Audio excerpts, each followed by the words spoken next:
D Nobili Civil Service Academy में आपका स्वागत है। दोस्तों, कई दिनों के टेस्ट सीरीज चलाने के बाद बहुत सारे कमेंट आ रहे थे कि सर करेंट अफेयर के लिए भी कुछ बताइए। तो आज हमने कुछ उन चुनिंदा करेंट अफेयर्स को हमने निकाल करके लाया है कि अगर आप एक बार इस वीडियो को देख लेंगे और हमने जो करेंट अफेयर आपको बताया है तो ये जो जैसा कि आपको मालूम है कि 67वीं बीपीएससी री एग्ज़ाम दोबारा होने वाला है और ये अगले महीने 20 और 22 सितंबर को डेट एक बीपीएससी के द्वारा घोषित किया गया है। उसी को ध्यान में रख करके हमने कुछ स्पेशल करेंट अफेयर हमने निकाला है 2021 के बुक से। तो हमारे पास अगर आप ये आधा घंटा का ये वीडियो अगर आप देख लेते हैं तो लगभग निश्चित रूप से आपका 5 से 10 नंबर करेंट अफेयर तो बढ़ ही जाएगा। और 5 से 10 नंबर करेंट अफेयर बढ़ने का मतलब आप समझ सकते हैं कि रेस से आप बाहर हो सकते हैं या तो सेलेक्ट हो सकते हैं। तो इस वीडियो को बिल्कुल देखना ना भूलें और इस वीडियो के माध्यम से अभी हम कई करेंट अफेयर के सीरीज लाने वाले हैं। तो आप हमें देखिएगा, आज करेंट अफेयर की बाढ़ आया हुआ है, जहां देखिए जिस चैनल को ढूंढिए वो करेंट अफेयर के वो घास फूस सब मिलाकर डाल देते हैं। हमारा वो मकसद नहीं है। हमने बहुत गहराई से रिसर्च करके पिछले 5 सालों के क्वेश्चन पेपर को, ट्रेंड को हमने समझा है कि उस करेंट अफेयर का ट्रेंड है क्या। उसके आधार पर हमने पिछले 2021 के बहुत बड़ी जो घटनाएं घटी है, इम्पॉर्टेंट घटनाएं घटी है, उन्हीं को निकाल करके हम इतने सहज ढंग से आपके सामने प्रस्तुत करने जा रहे हैं कि ये वीडियो आप देख लेंगे और फिर इसके बाद आज से एग्ज़ाम होने के बाद फिर मेरा वीडियो मिलाइएगा, आप एकदम हूबहू क्वेश्चन वहीं से पाएंगे। तो चलिए दोस्तों, हम अपने देखते हैं। हमारा ऑफलाइन और ऑनलाइन दोनों बैच यहाँ पर चल रहा है। ऑफलाइन भी बीपीएससी का बैच चल रहा है, आप डेमो क्लास ले सकते हैं, आप देख सकते हैं कैसे हम लोग बहुत अच्छे से पढ़ा रहे हैं। तो चलिए आइए हम करेंट अफेयर को देखते हैं आगे कि कौन कौन से करेंट अफेयर है जो आपको ये पूछा जाएगा। आपको देखिए, पिछले साल हमारे यहाँ एक जानते हैं जैसा कि यूनेस्को एक संस्था है, अंतर्राष्ट्रीय संस्था है यूनेस्को संस्था ने पिछले साल भारत के 2 ऐसे स्थल हैं जिसको अपने यूनेस्को के विश्व विरासत स्थल में उसने जगह दिया है। और जब भी कोई अंतर्राष्ट्रीय संस्था में भारत के कोई चीज़ों को जब दिया जाता है तो ये एग्ज़ाम खास करके बीपीएससी और यूपीएससी पूछती है।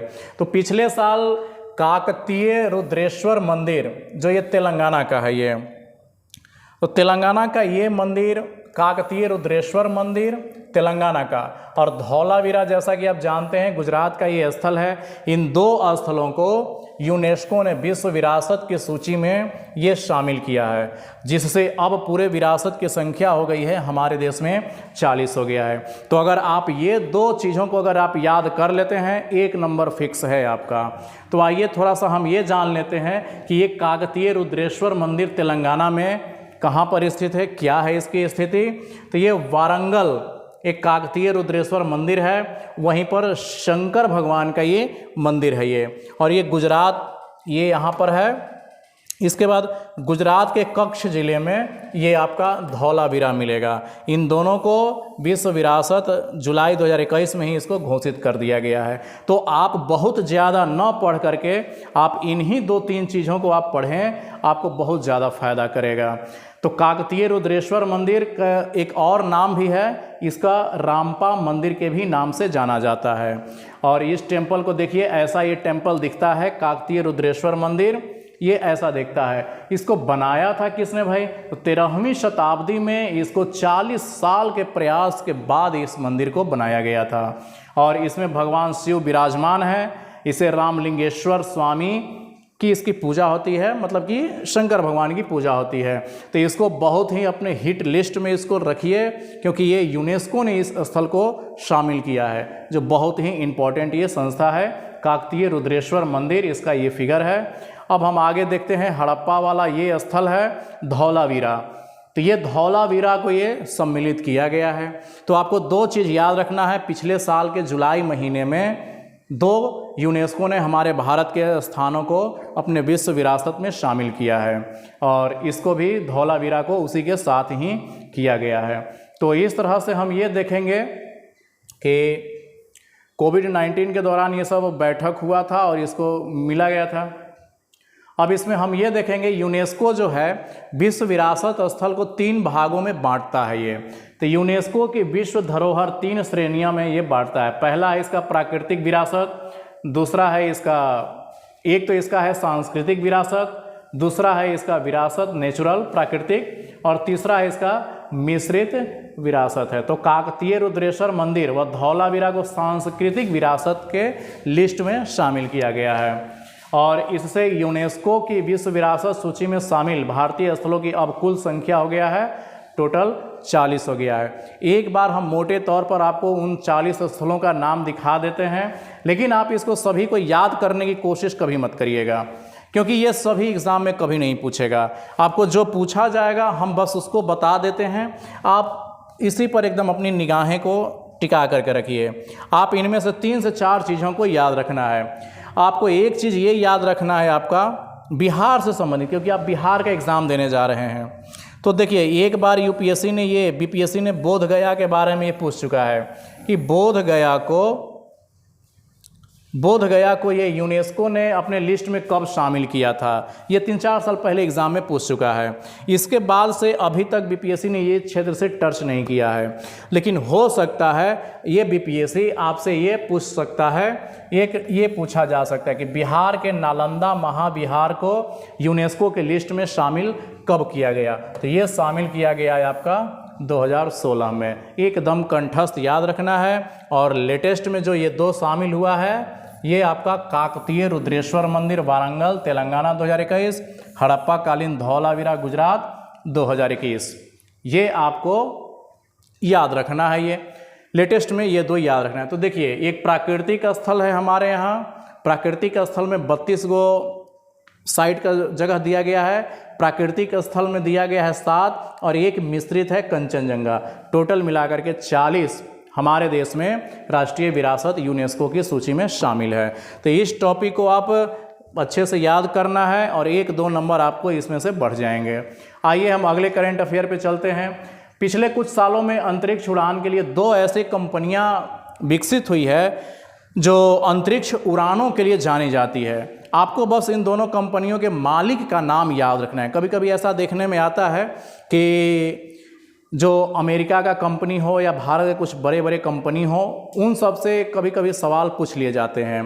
तो हमने आपके लिए बस ये 2 चीज़ लाए हैं। आप इनके दोनों मालिक का सिर्फ नाम आपको याद रखना है। एक है आपका अंतरिक्ष उड़ान के लिए निजी कंपनी है, एक वर्जिन गैलेक्टिक है, एक वर्जिन गैलेक्टिक, और दूसरा है ब्लू ओरिजिन है। 2 प्राइवेट कंपनियां हैं, स्पेस कंपनियां हैं, जो आपको अंतरिक्ष का सैर कराएगा। अब आपको तो पिछले साल ये काफ़ी चर्चा में रहा था, तो हो सकता है ये पूछ लिया जाए। बस इनके मालिक का नाम याद रखिए आप। एक इनके जो हैं गैलेक्टिक, जो ये गैलेक्टिक है ना, वर्जिन गैलेक्टिक, इसके मालिक हैं जेफ बेजोस। अब ये जेफ बेजोस कौन है भाई? तो जेफ बेजोस वो हैं जो अमेज़न कंपनी के मालिक हैं। तो ये अब अमेज़न कंपनी को तो है ही इनका, साथ ही अंतरिक्ष में भी अभी अपना एक नया कंपनी इन्होंने स्थापित कर लिया है। तो हो सकता है ये एग्ज़ाम में पूछ लिया जाए। तो ये वर्जिन गैलेक्टिक का ये यूनिट का ये सब लोग अंतरिक्ष में पहली बार गए और उड़ान भर करके ये सुरक्षित ये लोग लैंड कर गए। पिछले साल ये 21 जुलाई की ये बात है। तो ये उस समय ये लोग गए और गैलेक्टिक से सकुशल वापसी भी कर गए, इसलिए इनका बहुत चर्चा में है। दूसरा है आपका ब्लू ओरिजिन। इसके मालिक जो है ना रिचर्ड ब्रेंसन हैं। ये भी 21 जुलाई के कुछ दिन के बाद ये गए थे वहाँ पर, और ऊपर से ये फिर लौट करके ये अंतरिक्ष यात्रा से लौट कर आए हैं। तो इस तरह से एक नए युग की शुरुआत होती है अंतरिक्ष में। तो बस इन दोनों के मालिकों के सिर्फ आपको नाम याद रखना है, आपका बीपीएससी में 1 नंबर फिक्स हो जाएगा। आइए कुछ ओलंपिक से पूछते हैं। जैसा कि आप देखे होंगे कि अगर 67वीं एग्जाम आप देखे होंगे तो ओलंपिक खेल से 2 सवाल पूछा हुआ है। उसी को हमें लगता है ऐसा कि अभी ओलंपिक से 1-2 सवाल ये और पूछेगा, साथ ही साथ कॉमनवेल्थ गेम से भी सवाल पूछा जाएगा। ऐसे एग्ज़ाम के लिए भविष्यवाणी किया जाता है। तो कॉमनवेल्थ गेम से क्या पूछा जाने की ज़्यादा संभावना है, बस आप उसी को नज़र में और निगाहों में रखिए, क्योंकि आपको एग्ज़ाम पास करना है, आपको विद्वान नहीं बनना है। तो एग्ज़ाम पास करने के लिए आपकी रणनीति होना चाहिए, कम समय में ज़्यादा नंबर लाने की आपका ये रणनीति होना चाहिए। बस टू द पॉइंट पढ़िए आप।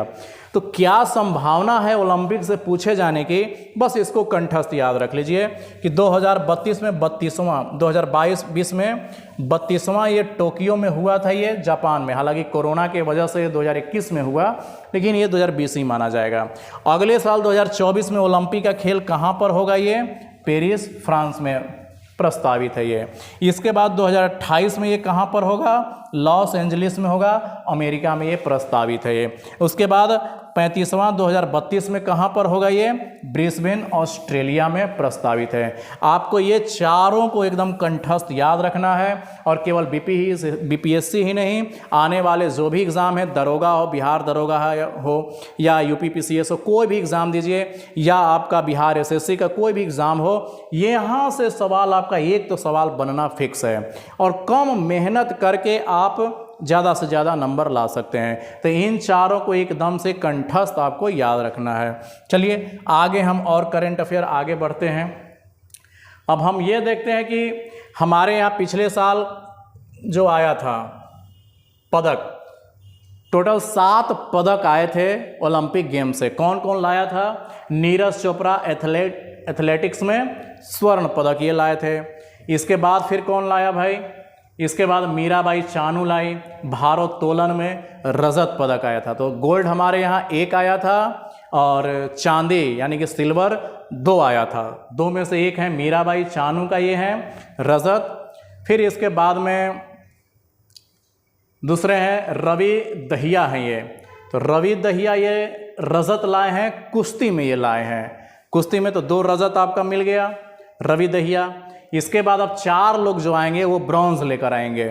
तो इसमें एक है बजरंग पुनिया है, कुश्ती में ये कांस्य पदक लाएंगे ये। इसके बाद फिर आपका पीवी सिंधु बैडमिंटन में ये कांस्य पदक लाएंगी ये। फिर इसके बाद में ये है आपका असम की रहने वाली है लवलीना बोरगोहान, ये भी इन्होंने मुक्केबाजी में इन्होंने कांस्य पदक ये जीता है। और लास्ट में एक हमारा हॉकी का पुरुष वर्ग है, पुरुष टीम कांस्य पदक लाया था। इस तरह से हमारे यहाँ खेल में जो रैंकिंग बना था, ये आपको थोड़ा सा ध्यान में रखना है। क्या रैंकिंग बना था भाई हमारे यहाँ? इस रैंकिंग में हमारे यहाँ जो बना था, पहले नंबर पे अमेरिका, कितना गोल्ड लाया भाई? 39, 41 रजत है, कांस्य 33, टोटल 113 मेडल ला करके पहले स्थान पर अमेरिका रहा। दूसरे स्थान पर चाइना, तीसरे स्थान पे जापान। तो कम से कम 3 आपको लिस्ट आपको याद होना चाहिए। इसके बाद सबसे लास्ट में आपको भारत का याद रखना है कि भारत का नंबर कितना था। तो 48वें नंबर पर भारत ओलंपिक में आया था। टोटल इसका मेडल 1 गोल्ड था भारत का, दूसरा 2 इसका रजत पदक था यानी कि सिल्वर, और 4 इसका जो है कांस्य पदक थे। यानी कि टोटल हमारे यहाँ 7 मेडल आए थे भारत में ये ओलंपिक से। तो ओलंपिक का हमने जो आपको बस जितना बताया है आप उतना ही रट जाइए, आपका बीपीएससी नहीं रुकने वाला है। नहीं तो आप आलतू फालतू के कचरा पढ़ते रहिए, उससे कुछ नहीं होने वाला है। तो टू द पॉइंट आप पढ़िए। चलिए अगले करंट अफेयर पर हम चलते हैं। एक छोटा सा एक न्यूज़ है, जिस तरह से हम लोग ये भारत के लिए क्रिकेट का कोई भी ये टूर्नामेंट होता है, जैसे एशिया कप अभी होने वाला है या कोई भी होता है, तो हमारे लिए बहुत बड़ी खबर बन जाती है। आईपीएल होता है, बड़ी खबर होती है। इसलिए यूरोप देश में फुटबॉल के प्रति बहुत दीवानगी है। तो यूरोप के देश यूरो कप खेलते हैं हर 3 साल के बाद। तो यहाँ पर इस बार पिछले साल 2020 का खेल हुआ था 2021 में। तो 21 में बस इतना सिर्फ याद रखना है कि 2021 का या 2020 का यूरो कप का विजेता कौन है, बस इतना याद रखिएगा। इटली इसका विजेता कप है। 1 नंबर का सवाल आपको कहीं नहीं जाएगा। तो ऐसे ऐसे बड़े बड़े जो इवेंट होते हैं वो करंट अफेयर आपके बनते हैं। तो बस इतना ही याद रखना है और कुछ नहीं। एक चीज़ और याद करना है, पिछले साल मोदी जी ने एक नया इन्होंने एक रिवॉल्यूशन कर रहे हैं अपने भारत में। एक चीज़ इन्होंने शुरुआत किया है, बस इतना आपको याद रख लेना है। ई रुपी इन्होंने एक डिजिटल करेंसी का भी नया लेटेस्ट वर्जन इन्होंने स्टार्ट किया है, ई रुपी। ई रूपी को कब स्टार्ट किया है? 2 अगस्त 2021 को। एकदम इतना कंठस्थ याद रखिए कि ये ई रूपी 100% एग्ज़ाम में आने वाला है। ये ई रूपी क्या है? कैशलेस चीज़ों को बढ़ावा देने के लिए है, बस इतना जान लीजिए। जब पीटी निकाल लीजिएगा तो इसके बाद हम मेन से इस पर बहुत अच्छे से बताएंगे। बस पीटी के लिए इतना जान लीजिए कि ये कैशलेस इकोनॉमी को बढ़ावा देने के लिए ये ई रुपीज़ नाम से ये शुरू किया गया है। बस डेट याद रखिए, क्योंकि बीपीएससी फैक्चुअल क्वेश्चन ज़्यादा पूछती है, तो इतना ही आपको याद रखना है। इसके बाद आपको थोड़ा सा ये याद रखना है, कुछ ऐसे किताब लिखे गए हैं पिछले साल जो बहुत हाईलाइट और चर्चा में रहे हैं, और बीपीएससी का ये रुतबा, ये उसका आदत रहा है कि जो चर्चा में है और भारतीय लेखक हैं खास करके, तो वो कम ज़्यादा सवाल पूछ लेते हैं। तो आपको इस पर तो एकदम VVI हम टिक लगा रहे हैं, इसको रट जाना है। Home in the world a memoir, home in the world a memoir कौन से लेखक हैं? अमर्त्य सेन है। कौन नहीं है जो ये अमर्त्य सेन के बारे में जानता होगा? अमर्त्य सेन के बारे में बच्चा बच्चा जानता है। तो इनका लिखा हुआ अगर कोई किताब है तो वो बीपीएससी हो या यूपीएससी हो या एमपीपीसीएस हो या यूपीपीसीएस हो या इंडिया का कोई भी एग्ज़ाम हो, वो पूछने के लिए स्वतंत्र है, ये पूछ सकता है। एक और अगर याद रख सकते हैं तो एक याद रख सकते हैं, my life in full, work, family and our future. ये इंदिरा नुई हैं जो पेप्सिको के CEO बहुत लंबे समय तक ये रही हैं, तो सफल उद्यमी ये हैं, तो इनके बारे में आपको याद रखना है। बाकी और सब लोगों को याद नहीं भी रख सकते तो काम चल जाएगा। जैसे ब्रेकिंग थ्रू न्यू अर्थ के लेखक हैं Jagdish Chandra Mohanty, tales from my heart Ruskin Bond है, फिर इसके हैं द रिमूव्ड ब्रैंडन हॉब्सन है, द काई डेस्ट लाई ये है नैन्सी जॉनसन है, एक है चाइना रूम संजय सहोता। शायद पूछ ले, लेकिन एक बार एक नज़र में अगर रहेगा तो ऑप्शन देख करके भी उस समय याद आ जाता है। एक छोटी सी चीज़ याद रखना है आपको टोक्यो ओलंपिक से संबंधित, कि टोक्यो ओलंपिक का आधिकारिक मस्कट क्या था, एक रखा जाता है, उसका लोगो रखा जाता है। तो बस इतना याद रखना है आपको कि मिराई तोबा ये ओलंपिक का एक आधिकारिक मस्कट रखा गया था, एक उसका जो रखा जाता है एक उसी का ये है, तो ये इसका याद रखना है आपको। अब आइए विभिन्न वर्ष के कुछ घोषित रूप हैं। विभिन्न वर्ष के रूप में एक चीज़ अगर आप देखे होंगे, अगर बीपीएससी का अगर आप एग्ज़ाम देते हों तो एक चीज़ आप हमेशा देखते होंगे आप कि यूएनओ से संबंधित कोई भी सवाल, कोई भी घटनाएं घटती है तो वो बीपीएससी पूछ लेता है। आप 67वीं में देखिए यूएनओ से संबंधित 3 सवाल पूछे हैं। तो उसी तरह से यूएनओ हर साल कुछ न कुछ हर साल को ये घोषित करता है ये, और ऐसा देखने में आया है कि इससे संबंधित कई बार वो सवाल पूछ लेता है ये। तो आप ज़रा देखिएगा इसको यूपीएससी के बारे में कि इसने कौन कौन से कब कब के कौन सा ये वर्ष घोषित किया है ये। तो ये आप देखिएगा ध्यान से, 2020 को यूपीएससी ने कौन सा साल घोषित कर रखा है? तो पौधों के स्वास्थ्य हेतु अंतर्राष्ट्रीय वर्ष, international year of sustainable plant health, संयुक्त राष्ट्र संघ के द्वारा ये घोषित है। यानी कि 2020 को इसने एक अंतर्राष्ट्रीय वर्ष घोषित कर रखा है। इसके बाद 2021 को देखिए कि ये कई घोषणा किया हुआ है, और कई घोषणा किया हुआ तो इसमें हो सकता है आपको कन्फ्यूज़न होगा कि इसमें से हम कौन सा याद रखें। तो 2021 को आपको सिर्फ और लगभग आपको ये जो है सब याद रखना है आपको। इसमें शांति और विश्वास हेतु अंतर्राष्ट्रीय वर्ष ये भी घोषित किया गया, बाल श्रम निवारण वर्ष ये भी घोषित किया गया, सतत विकास हेतु रचनात्मक व अंतर्राष्ट्रीय वर्ष ये भी घोषित किया गया, फलों व सब्जियों का अंतर्राष्ट्रीय वर्ष यानी कि 2021 को बहुत सारे सालों में घोषित किया गया। हालांकि अगर ये पूछ सकता है तो पूछ ले, लेकिन 2022 ये तो 100% आप पूछने की संभावना है। 2022 या 2023, 2022 में आपसे पूछा जा सकता है कुटीर मत्स्यिकी एवं मत्स्य पालन हेतु अंतर्राष्ट्रीय वर्ष, तो ये 100% आपसे सवाल पूछने की पूरी ये संभावना है। कुटीर मत्स्यिकी एवं मत्स्य पालन हेतु अंतर्राष्ट्रीय वर्ष, international year of artisanal fisheries and aquaculture ये घोषित किया गया है। तो 100% है, VVI हम इस पे लगाते हैं। केवल बीपीएससी के लिए ही नहीं, बिहार दरोगा हो या बिहार एसएससी हो, सबके लिए यूएनओ से संबंधित कोई भी घटना घटती है उसको नज़र से नहीं जाने देना है। आपकी निगाहें हमेशा उस पर रहना चाहिए, क्योंकि बीपीएससी और यूपीएससी की निगाहें भी हमेशा इन सब अंतर्राष्ट्रीय संस्थाओं पर टिकी रहती है। 2023 को तो और नहीं भूलना है इसको, ये तो बहुत वीवीआई है। इसलिए वीवीआई है कि ये भारत के द्वारा सुझाया गया था यूएनओ में कि 2023 को आप इस साल को रख लीजिए। तो भारत के द्वारा सुझाया गया और यूएनओ ने मान लिया। ये बहुत बड़ी घटना है अपने आप में। तो क्या है 2023 का साल, क्या चीज़ घोषणा होने वाला है भाई? तो ज्वार बाजरा का अंतर्राष्ट्रीय वर्ष होने वाला है। तो ये यूएनओ घोषणा कर दिया है, international year of the millet, खाद्य एवं कृषि संगठन के द्वारा घोषित। तो ये घोषित किया है, FAO ने घोषित किया है, यूएनओ ने भी इस संस्था को घोषित कर दिया है। तो हम देखें आज के करंट अफेयर में कि छोटी छोटी मगर मोटी बातें हमने देखा है। आप देखते होंगे कि कोई भी संस्था वाले आते हैं, कोई भी घटना घटती है घास फूस की तरह उठा करके और वन लाइनर में ये है वो है वो है 50 तरह के वो आपको बताते हुए चले जाएंगे। आप उन सब घटनाओं में मत उलझिए। आप प्रीवियस ईयर के क्वेश्चन पेपर को देखिए और उस पर फिर निर्णय लीजिए कि अगले साल कौन पूछा जा सकता है।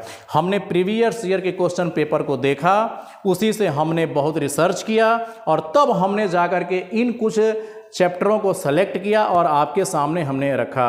अब आप वीडियो देखने के बाद खुद से अंदाज़ा लगाइए कि जो हमने आपको बताए थे क्या और अन्य संस्थान आपको ये सब बता पाते हैं? बिल्कुल नहीं बता पाते होंगे।